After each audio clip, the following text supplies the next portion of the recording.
Hi there, this is Cheryl Driscoll with Canadian School of Naturotherapies and Spiritual Development.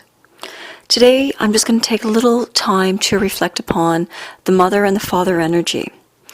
This is the first week of June, and we have just completed Mother's Day and are beginning to enter the stage of Father's Day. And so a lot of us are spending time thinking about our parents, those that are still with us, those that have passed away, and the many types of parents we've had along our path. There's a lot to consider. But when you really look at it, what is mother-father energy? Well, after years of reflection, and certainly working with energy all the time, what I can share with you is this, that the mother and father energy that a lot of people talk about as Father Sky, Mother Earth, etc., in my experience, they are one. That we will deliver an idea of that being about Father or an idea of that being about Mother. But in the end, what we are really seeking is a sense of absolute acceptance and the ability to create and to understand and to embrace who we are at any one moment, and to do so in such a loving and tender way that we say, that is the mother-father energy. That is what I feel from my parents. Sometimes it means discipline, often designated to the idea of father, and the womb of all possibilities, the mother, the creator. But in the end, what we really think about as men and women on this planet and as children at one point is my parent represents the need, at least in the need for acceptance, for showing me the path, showing us all the way to get through this lifetime. And we hope that when we refer to the mother-father energy, that it is a joyful energy, that it is a supportive, compassionate energy. It isn't always, but certainly the ideal of mother-father is one of absolute acceptance and compassion. It doesn't matter who your parent was in terms of, was it a biological parent? Was it an adoptive parent? Was this an older sibling or an aunt or a grandparent? Was your parent your minister or priest or the neighbor? Or has it become a colleague? There are so many ways to perceive the mother-father energy. But as we get older, the one thing we realize is that most importantly, after years and years, we need to parent ourselves. We need to re-energize ourselves with this ideal of absolute compassion and acceptance for ourselves. And when we have that, we are truly parenting ourselves. And the other thing to consider is this. There are energy connections amongst people, absolutely. And we tend to have the strongest connections to our parents as children. So if you are a parent, you realize that your strongest bonds are with your children. And when you look to your parents, you realize that they see you in that way.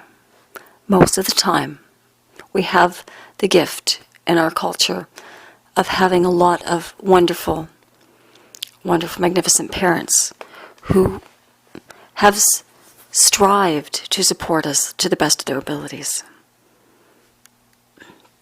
The next thing to consider is that these cords that we have with our parents, these energy bonds,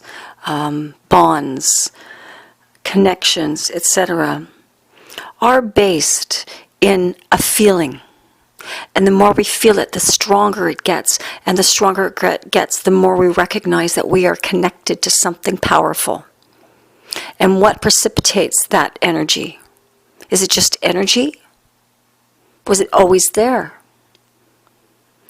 But if it was always there, then how would it explain the deep love and connection that we have for a non-biological parent that seems absolutely equal to that of a biological parent. And what seems clear, to me anyways at this time, is that the energy bond between me and anyone who may have parented me in some way, who I may have opened to receive absolute compassion and support, including my parents, it would be because of my thoughts. Any of our thoughts are what lead us to open our hearts, to open our minds, to respond to love and compassion. And we get a thought, and then we get a feeling. Sometimes we get a feeling, then a thought, but they go hand in hand. So what we need to understand from there is that with those feelings and thoughts come ideas. The idea that this is my parent, this is the person who gives me love, this is the person who disciplines me, sometimes it's the person who punishes me. But the idea is there. This is the person who's supposed to love me a certain way. And we, as such vulnerable young beings, surrender completely to our parents. And that is why it is so great on one hand and can be so heart-wrenching on another if you have not received that absolute love and acceptance from your parent. So you have thoughts and feelings leading to ideas, and then we create entire belief systems around those ideas. That vulnerable being developed a series of beliefs and identifications with that parent and for that parent, and then later, obviously, for yourself. Suddenly, you have this entire world enveloped around that parent or those parents, mom and dad, or the person who was supposed to parent you and didn't, or the person who did and did it so well. There's a lot to consider when we think of mother-father energy. We have to look at it from a holistic perspective, from an energy perspective, if we really want to understand the many dynamics. And recognizing that one of the greatest profound experiences of being parented is that whatever we came into this world to experience, those parents who meet us at our most vulnerable are here as guides. Even if it was a rough beginning, you have been shown your greatest potential, your greatest strength, your greatest courage in managing. And if it was pleasant and uplifting, then you have been given a way to see yourself in another way, and perhaps to manage life's challenges later. But either way, we are all on different paths and experiencing and welcoming different energies. And we need to trust that what we got, we can move into our lives in new ways with. And that energy of a parent that you can no longer see because you live thousands of miles away or they have passed away.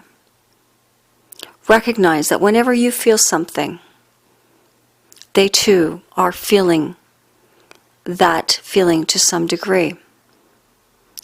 And if you've been someone who's tried to get away from a parent, just know if you still have some love for them, they still have some love for you. That's the way energy works. Until both of you resolve that, it will always be as you feel. Someone can say, no, I don't feel that. But deep inside, that there's something there. You know when something is over. You just know it. So, you also know that you are loved when you feel loved and when you feel nurtured and cared for. And trust that. Even if your parents have passed over, just know that that bond is forever there. You have so much surrounding that energy, so much love and your beliefs and identifications. And you will always be guided by your belief systems. Everything we think and do is a response to some idea or belief before that moment. So I do wish